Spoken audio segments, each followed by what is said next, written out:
France au 19e siècle, c'est la capitale des arts aussi, et Paris en particulier. Donc du coup, ils ont dit, bah, Cocorico, nous allons mettre les deux choses en fait, nous allons confronter ce qui a fait de la France cette réputation en termes artistiques évidemment, et voilà. Et c'est vrai que les impressionnistes ont vraiment été témoins de ça, puisqu'ils peignaient comme une photo ce qu'ils voyaient. Et ils peignaient quoi? Plutôt la bourgeoisie, hein, plutôt la vie facile. Vous l'avez dit, c'est une peinture de paysage. Ils sortent dans les campagnes, on voit des jardins, mais on voit quoi aussi? Des femmes vêtues, des jolies robes. Habillées comme à l'époque, bien sûr. Habillées Sauf qu'on comme à ne l'époque. s'intéressait pas toujours à ça. On ne se souvient pas, on ne fait pas de commentaires sur les costumes des personnages. Et alors, vous verrez que dans l'exposition, il y a beaucoup de femmes. Tout simplement aussi parce qu'on a retrouvé, les robes des femmes étaient d'extrêmement bonne qualité, elles étaient conservées dans des coffres, alors que le costume du monsieur était plus classique, ils se ressemblaient tous, et du coup on a moins pris soin de les conserver. Et il est très difficile de trouver par exemple une paire de chaussures masculines à l'heure actuelle, on n'en trouve pas. D'ailleurs le musée d'Orsay lance un appel, s'il y a des gens qui ont des chaussures masculines du 19e siècle, on en trouve très peu, alors que des chaussures féminines et des costumes féminins, on en trouve beaucoup. Deuxième chose aussi, je voulais souligner la scénographie éblouissante de Robert Carsen, qui a une réputation internationale, qui est scénographe d'opéra. Et vous allez voir que cette exposition, sans la scénographie, c'est plus du tout la même chose. On est dans un enchantement incroyable. On a l'impression d'être dans un appartement, dans un boudoir. Et dans cette époque qui est un petit peu morose, je vous assure que se balader là-dedans, c'est un vrai grand Combien moment d'œuvres de plaisir. à peu près, on sait pas. Oh, il y a bien 150 œuvres quand même. Il y a des robes. Vous allez voir des Donc costumes. ça vous prend quoi? C'est un bon Si vous moment, voulez tout 2 heures. regarder, et puis on se sent tellement bien qu'on a envie d'y rester un petit peu, de profiter. Et puis en plus, Non, en mais bout qu'on sache, parce que si d'exposition, jamais il y a- vous avez la chance de vous déplacer jusqu'au musée d'Orsay, sachez que vous avez pour 2 heures, 2 heures et demie, quoi. Oui, voilà, Faut savoir pour ça, tout pour regarder. profiter. Pour profiter de cette ambiance et de cette D'accord. scénographie. Donc je vous propose tout de suite de vous rendre au musée d'Orsay à Paris.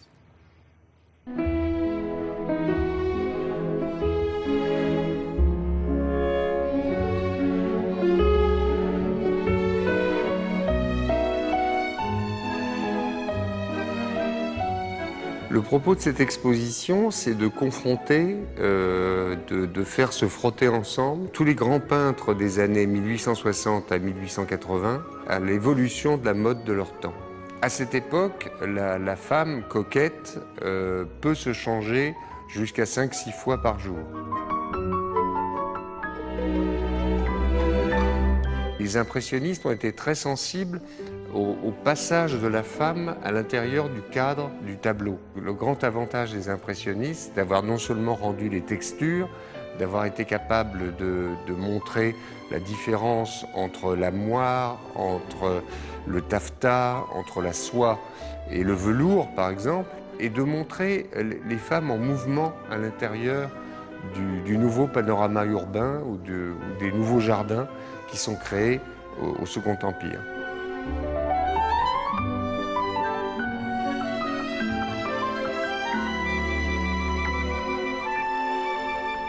La tenue vestimentaire est un élément de décor et un élément structurant du tableau. Et d'une certaine manière, les impressionnistes ne naissent pas à partir de rien, mais au contraire sont les dignes héritiers des grands peintres de mode du XVIIIe et du XVIIe siècle.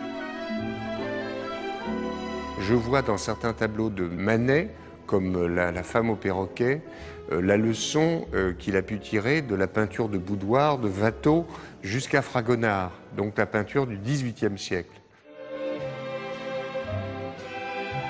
Je pense à certains tableaux de Renoir qui imitent la grande peinture de cour du XVIe siècle. Et je pense en particulier au grand portrait de Madame Charpentier qui fait penser à tel portrait de cour de Bronzino. Les impressionnistes sont les héritiers de toute cette tradition et ça se voit bien dans cette exposition.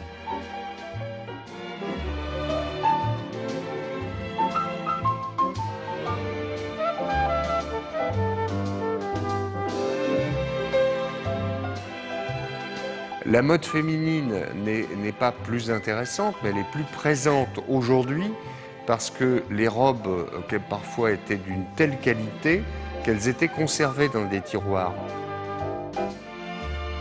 L'homme portait un costume noir pour être le faire-valoir de la femme qui était à côté. On a trouvé des souliers féminins, on a trouvé beaucoup de dessous féminins. Et on a conservé tout ça du 19e siècle.